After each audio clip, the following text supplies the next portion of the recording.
Hello and welcome everybody to a brand new episode here on the channel of r/ProRevenge.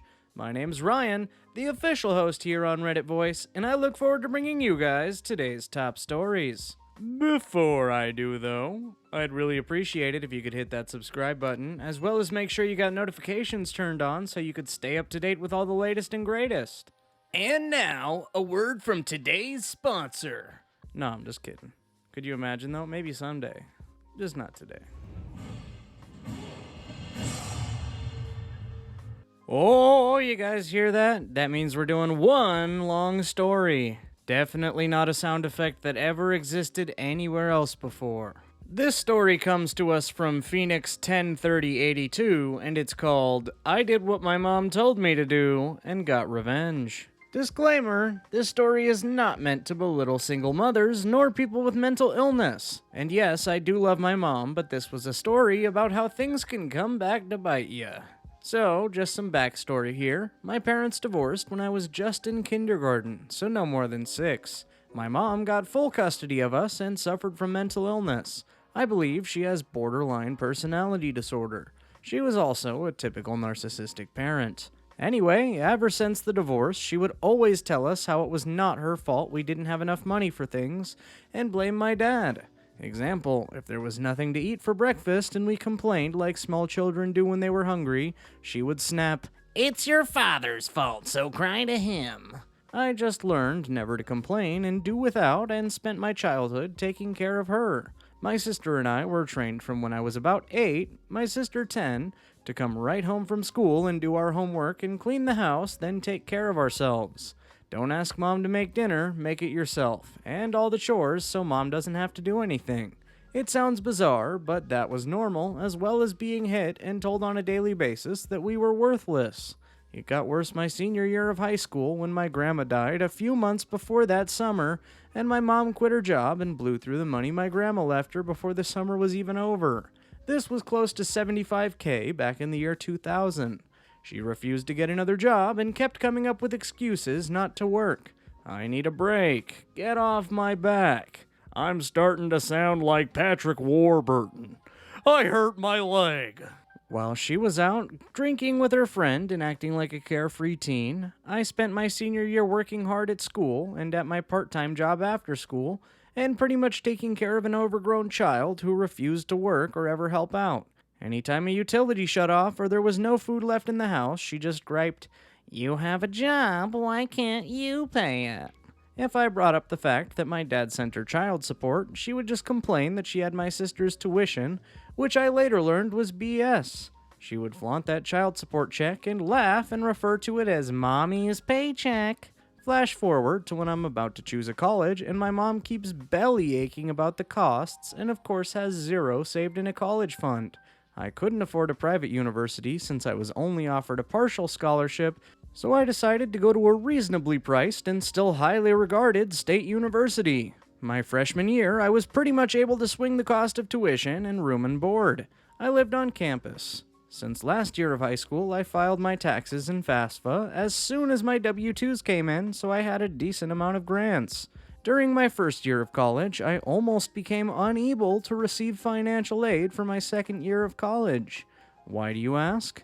My W-2s were mailed to my home address, and my mom, being the caring and supportive mother she was, shredded them and threw them in the trash. I found out because my sister was home that weekend and saw it herself. My mom denied it, and when I came home for spring break and pressed her for it, she lied and said her friend had them. Her friend was a CPA. My sister called my mom out on this bluff by calling the friend who said she did not have any of our tax info. She was very concerned and told me and my sister to request a duplicate W-2 and have them sent to the home so that she will have my mom send them over to me. My mom was pissed that we had checked with her friend and called her out on her bluff, but true to her word, my friend did my taxes for me and my FAFSA. I had offered to pay her or at least babysit for her, but she told me it was okay. I think she knew my mom was mentally unstable and just felt sorry for my sister and I. At this point, I learned my mom had not been helping out my sister at all with tuition like she claimed, and my sister had mentioned it to my dad, who had called her out and demanded to know where the child support was going. My mom insisted he wasn't paying her enough money, and that's why she couldn't help us out. During my second year of college, my W-2s were once again sent home, and my mom once again accidentally threw them in the trash. I had to request duplicate W-2s from my summer job, not just once, but twice, because she kept throwing them in the garbage. I filed my tax return late that year, and as a result, my FAFSA was filed late, so I wasn't able to get the full amount I was receiving from before. Anytime I complained to her about money or no food in the house, it was "complain to your father." Well, the summer before my third year, I was burned out on my mom's bullshit. I was working full-time for the summer and saving as much as I could, but she was refusing to help me at all while I was home with food or really anything. She was pissed that instead of paying the phone bill so she could make long-distance calls to her online friends and spend all day in chat rooms, way back when we had dial-up, I had the audacity to spend my hard-earned money on a cell phone and pay those bills myself. She told everyone I should just drop out because I wasn't applying myself hard enough. I was in the honors program, and she'd play martyr with all her friends about how it's so hard when you have kids in college and they eat your out of house and home and come to you for money. Oy, I don't like this bitch. At the end of summer, I had saved $1,000, but the school won't let me move into the dorm unless I pay 50% up front, which is about $10,000. I didn't know what to do, as all summer the university had told me I was fine, and then on move-in day told me I couldn't move in. I called my dad in a panic, and he spoke to someone who agreed to give me 24 hours. I moved in, and the next day my dad showed up first thing with a coffee and a donut and told me not to worry. He was going to fix this once and for all.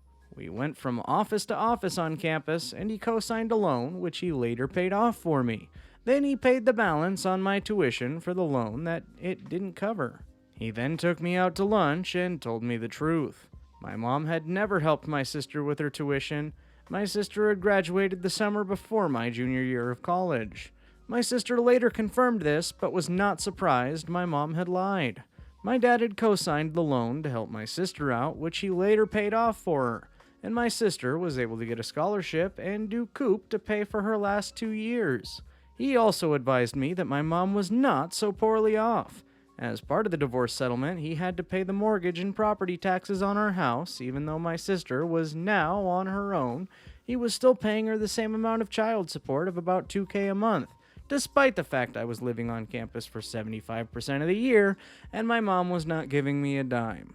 Just to give you some clarification, my tuition and room and board before financial aid kicked in was $15,000 a year, so she could have easily helped me out with school, since after financial aid kicked in, when I was able to get it, the balance was usually $6,000. I was hurt to think my mom was living off of my child support and constantly making me feel guilty for wanting anything or not being able to cater for her every whim.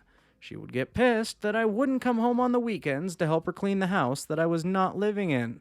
I thought about how bad she made me feel growing up and made me feel worthless when in fact, had it not been for me or my sister, she wouldn't have a roof over her head after the divorce.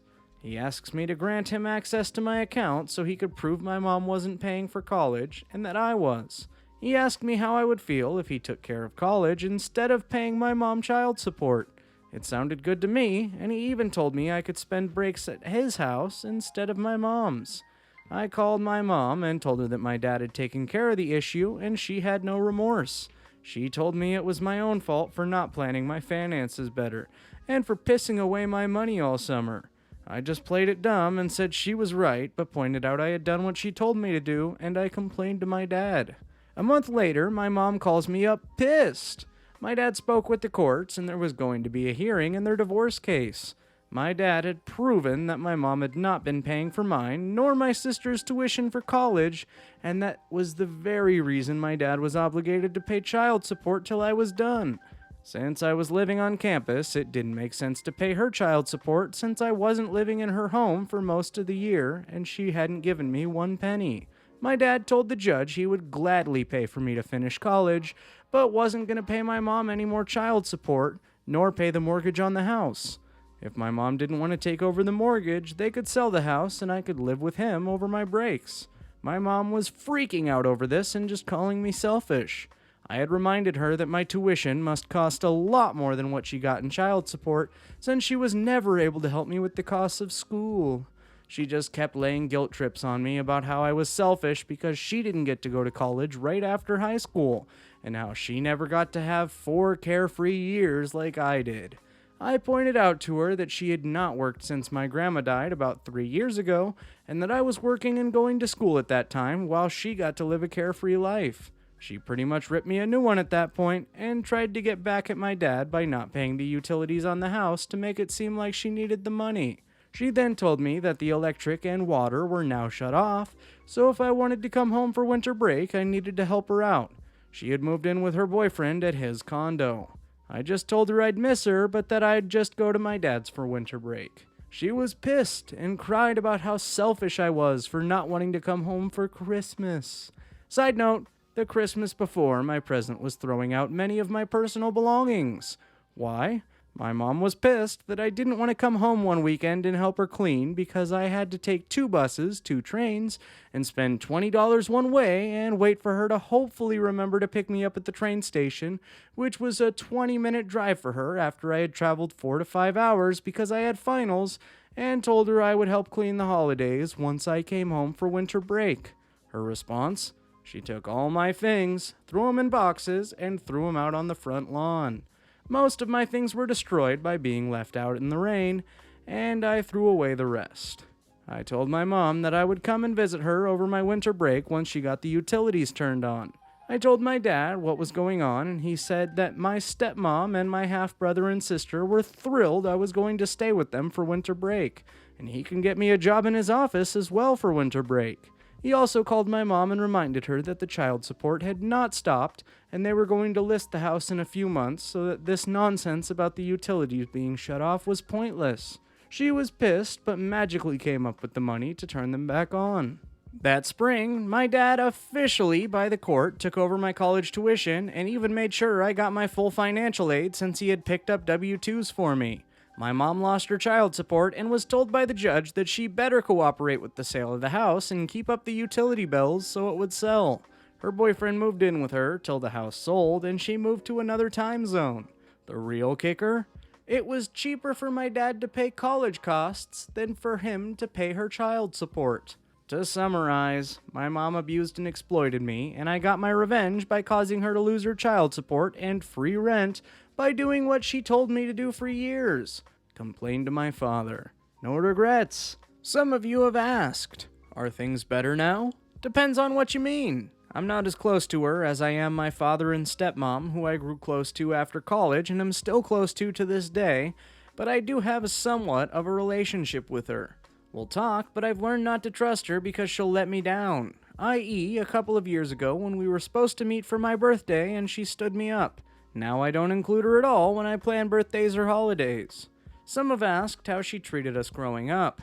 She wasn't 100% bad, but her bad moments were pretty bad.